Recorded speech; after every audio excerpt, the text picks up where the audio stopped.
one of the things I talk about in life is not getting into the circle of annoyance. There's me, and I'm outside the circle of annoyance.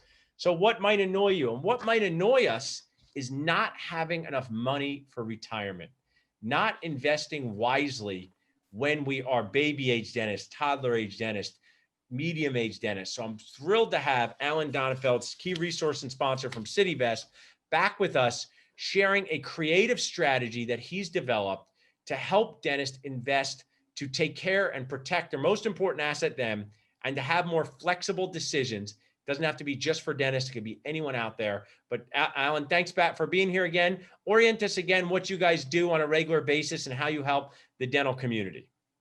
Sure. First, to give you a shout out on JBNK, just Thanks. be nice and kind. I like that. You can keep repeating it for everybody because it's certainly what we all need. And it was great to hear from what Tim is doing in Africa with chocolate, and Mubiru, what he's doing, and Kimberly. I love being on your show. Thanks. I appreciate it, Alan. Thanks for having me, Dr. Paul. I enjoy listening to everybody. I'm in the finance world, but I've actually enjoyed attending these Zoom calls and being with everybody. Thanks. That's my whole goal. People. We're all people, right? We don't have to be dentists or financial planners or chocolate. We're people first, do the second. So thanks for embodying that. And we're excited to hear about your topping and what you're doing, because I've learned a lot from you already. And I want to bring that to life to our audience.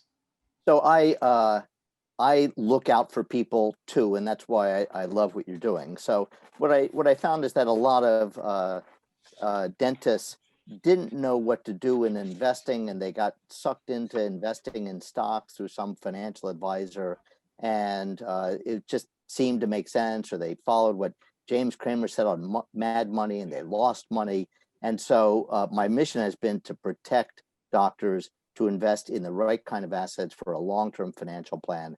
And I started this with my brother, who's an anesthesiologist, and it's now just continued to other doctors that he knew. And now I'm on the great show Dental Nachos to see if I can protect some dentists and get them into the right kinds of investments to earn long-term, safe 10%, 14% kind of returns by investing like institutional investors do, which is in large-scale real estate projects, which are the safest, generate income, have audited kind of returns, administrators, all of the things that an institutional investor wants. That's what any individual deserves, not the kind of products that a lot of financial advisors. And I love that. And before you tell us about how people can get in a lower price point, I still always, the story's the star, and with them, what's in it for me? Because, we don't want dentists to cry inside more than we already have to. We want to develop a core that's strong in leadership, business, team management, and clinical. This is what we want. But I am the JBN guy, but also the JBR, just be real. So share with us, whether it's a dentist or a doctor or just a high-level professional, what are some drop nachos you've heard, or someone said, I work for 30 years, but I don't have enough to retire? Tell us, it's a Halloween month. What's been some of the scary things you've heard from professionals who didn't plan well? Well, the biggest problem is starting too late. So the compounding of money is very powerful. And one of Warren Buffett's famous sayings is he has two rules. The first rule is never lose money. And the second rule is never forget the first rule. So I like that. Because if you lose 10% in a given year, the next year, you're going to have to make 25% to then average a 10% return over those 2 years. Very difficult to do. So never lose money, Warren Buffett's number one rule. So you need to develop a long-term plan, start investing early. It's hard to save money, particularly these days, but you have to continually chip away and make investments. You don't have to shoot for 50% kind of returns. If you could generate a safe 10% return, not worry about the money, stay in, you've heard me mention this, your circle of competence, do your dentistry, and let other people worry about the real estate investing, which is what we focus on, and make that 10% return year after year. Keep adding to it. By the time you get to 50 and 55, 60 years old, you have a significant nest egg that you will be earning $200,000 a year just in interest. You can at that point retire if you want to, or work less, take days off, but you have to start early. You have to be conservative and keep chipping away, earning 10% kind of very conservative returns. By the time you get to 50, 60 years old, you have a great nest egg that'll be throwing off cash. I want to bring, I mean, such an important skill to set up and to learn more about what you guys do. Text City to 55444. But two things I want to bring up. You know, dental hours, your body isn't going to be the same forever. You can't just go, whether you're a running back, whether you're a dentist, whether you're an anesthesiologist. I do think your brother's smarter.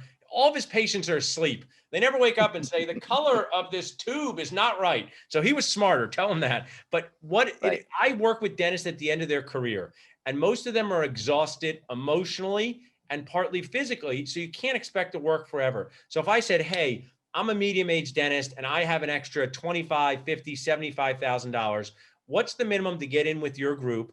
And how can they find out more about taking that next step? Well, we've specifically designed our program to help everyone get started. So you mentioned the product that you buy, and you have a buying group so that other people can get it at a discount. So what we've done is we find institutional real estate funds that people like Yale Endowment with $35 billion to invest. They might put $10 million into a specific fund. But what we've done is create a buying group of dentists and doctors and other CEOs, where we pool the capital together, and then we represent $4 or $5 million.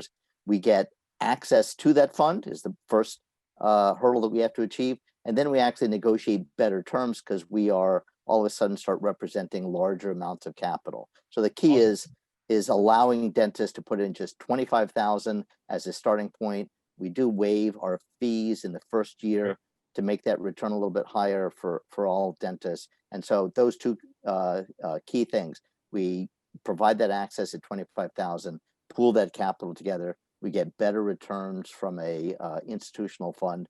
All of that produces a greater than 10% return that's relatively safe for our investors. I love that. You know, we'll have you back on at the end of the show to share with you. But I just think when I do a large implant case for a patient who is hemming and hawing and not sure, they say this thing: I wish I had done it sooner.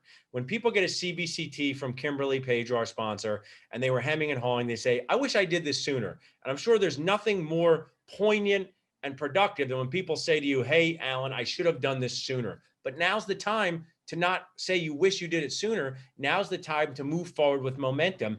Reach out to awesome people like Alan and just learn, truly just find out what's possible, because we are in this nacho nuts time. We have debt, we have practice debt, but dentists are still high income earners. And if you don't put money aside now, you might have to be chair side longer. So if I can help you, Alan, with your inspiring dentist, just say, this is what you could say. I give you secret dentist language. They say, I don't know if I want to invest, 25 grand, 50 grand. Just say this: do you want to be doing class twos when you're 67 years old, like Mr. Grumbly? And they'll say, where can I sign up? And it's all done with authenticity and being positive to help your future self. One of my team members who's on this always says, I learned from her, I'm trying to make decisions to not make my future self angry at this self. And I think that's a really good way to live life. Absolutely.